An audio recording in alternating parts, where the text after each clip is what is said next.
Olá, alunos, novamente, prontos aí para a última aula dessa semana, falando a respeito das causas para o início da luta pela independência norte-americana. As causas para o início da luta foi a reação que a Inglaterra teve depois da Guerra dos 7 Anos. E essa reação passou a ser uma reação mais repressora em relação às colônias britânicas na América, ou seja, as 13 colônias, e essa repressão também significava aumento de impostos, tá? Então, para eles cobrirem o gasto que eles tiveram com a guerra, o rombo que eles estavam na economia, eles resolveram então jogar a conta para os colonos americanos pagarem. Essa que é a realidade, tá? Então aí são algumas leis, alguns impostos que foram criados para poder fazer a cobertura desse gasto enorme que a Inglaterra teve. Só que isso aí que vai entornar o caldo, é isso aí que vai ser a gota d'água que vai transbordar o copo, tá? Então os americanos, lembrando vocês, os americanos eles já estavam habituados com uma certa liberdade permitida pela Inglaterra de comércio, tá?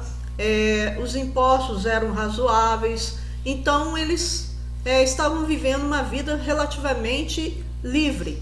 De repente, a Inglaterra tira essa liberdade deles e começa a reprimi-los, começa a exigir pagamentos demais, e aí vai levar os colonos americanos à revolta. Então a primeira lei aí que nós temos, só pegar o leizinho aqui, gente, sempre esqueço dele. Só um minuto. Bom, a primeira lei que nós temos é a Lei do Açúcar, que foi assinada em 1764. Olha só, a Guerra dos 7 Anos termina em 1763, tá? Então, em 1764 já vem a primeira lei, a Lei do Açúcar. O que essa lei dizia? Nessa época, os colonos americanos, principalmente os da Colônia do Sul, compravam o açúcar das Antilhas, que eram dos holandeses, eram colônias dos holandeses. Então eles iam lá, compravam açúcar, transformavam em melaço, em rum, e levavam para a África para negociar com a troca de escravos. Aí a Inglaterra veio e falou o seguinte: olha, se vocês comprarem o açúcar das colônias inglesas, que era de baixa qualidade, vocês não vão ter aumento nenhum. Se vocês comprarem o açúcar, por exemplo, das Antilhas, vocês vão ter que pagar uma alta taxa de imposto. Isso iria encarecer o açúcar e, consequentemente, encareceria a mão de obra escrava, afetando diretamente a economia nas colônias do Sul, principalmente nas colônias do Sul. Em 1765, a Lei dos Selos. Que lei foi essa?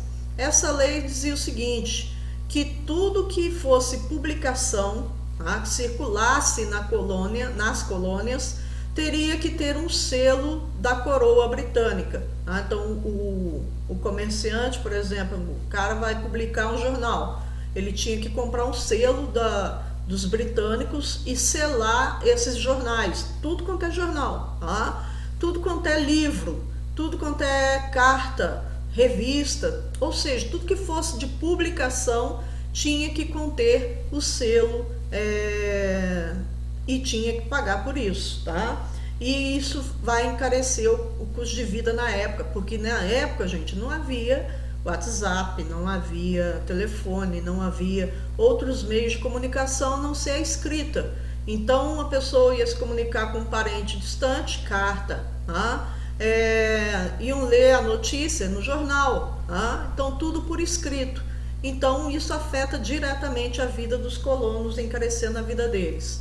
A Lei do Chá, 1767, que vamos dizer assim é o estopim para a revolta dos colonos americanos, tá? A Lei do Chá era o seguinte, afeta principalmente as colônias do norte, principalmente a região ali de Massachusetts, na região de Boston, capital de Boston, que ali tinha um grande número de comerciantes, de empresários, que compravam o chá do Oriente, das Índias, ali no caso a China, Japão, a Índia, compravam o chá que nessa época a bebida que eles mais tomavam era o chá, tá? E eles compravam e renegociavam nos Estados Unidos, ou seja, revendiam nos Estados Unidos. Aí veio a Inglaterra e falou o seguinte: olha, vocês estão proibidos de fazer esse comércio, agora esse comércio só pode ser feito, se tornou um monopólio, só pode ser feito então pela Companhia das Índias Ocidentais, que era uma empresa, era uma empresa mesmo, uma firma do governo britânico. Então eles estavam proibidos de fornecer e comercializar o chá dentro dessas colônias americanas. Isso aí vai desencadear o episódio do massacre de Boston, em 1770. O que foi esse massacre? A população revoltada, né? Não, muitos acabaram falindo, muitos comerciantes que vendiam basicamente o chá acabaram falindo por causa dessa lei. Aí muitos revoltosos foram até as portas lá da sede do governo para protestar. Aí nesse protesto, o governo local agiu com truculência e começou uma pancadaria generalizada. Dessa pancadaria, 5 homens foram mortos, tá? Aí desse episódio, o massacre de Boston, vai repercutir para a festa do chá de Boston, tá? 1773. Esses eventos estão interligados. O que aconteceu nesse episódio? Aí a Inglaterra achou que estava mandando mesmo, né? Aí os navios da Índia Ocidental, tá? Só um minuto, gente. Desculpa. Os navios da Índia Ocidental, da Companhia, né, das Índias Ocidentais, estavam atracados, tinham acabado de chegar em Boston, atracados com... atracados, carregados com chá. Eram vários navios.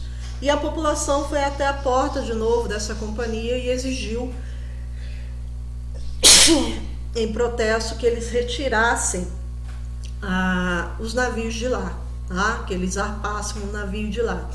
Eles não aceitaram, e aí a população, à noite, os homens, né, se vestiram de índio, se disfarçaram de índio, entraram nos navios e jogaram todo o carregamento de chá no mar, destruindo todo o carregamento. O prejuízo foi enorme para a companhia.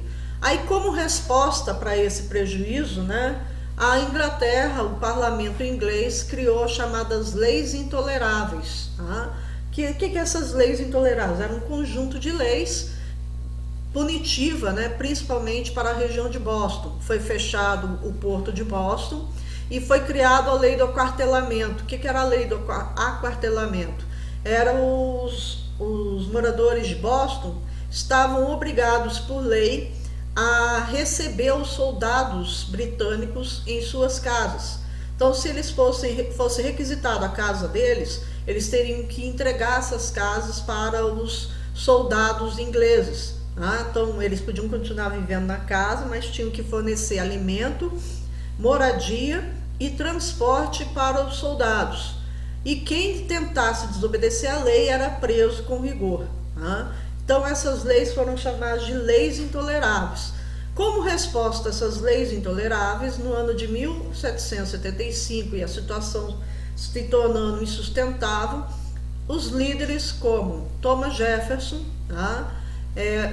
O Thomas Jefferson é o responsável aí pela redação da Declaração de Independência Norte-Americana, um ano depois, Samuel Adams, Richard Lee e Benjamin Franklin, que quando foi para eclodir a guerra, ele foi até a França e conseguiu apoio dos franceses contra os ingleses, tá? Eles organizaram o primeiro congresso continental na cidade de Filadélfia. Esse primeiro congresso continental não foi separatista, então eles vão redigir uma carta enviada para o rei George da Inglaterra, pedindo o fim das leis intoleráveis, que acabou sendo recusada pelo governo do rei George. Tá? E aí, um ano depois, veio a Declaração de Direitos, da Declaração de Independência Norte-Americana. Aqui nós temos a lei, um bule que foi feito, aqui é uma réplica, tá? Não é o bule original, que foi feito na época, onde eles vão aqui fazer um protesto em relação ao selo. Esse era o selo que tinha que estar nas publicações. Aqui é o episódio do massacre de Boston. Aqui é o episódio da festa do chá de Boston, a população jogando carregamento no mar. E aqui o episódio do primeiro congresso da Filadélfia. Ok, gente? Qualquer dúvida já sabe. Só perguntar. Até a próxima aula. Boa semana para vocês.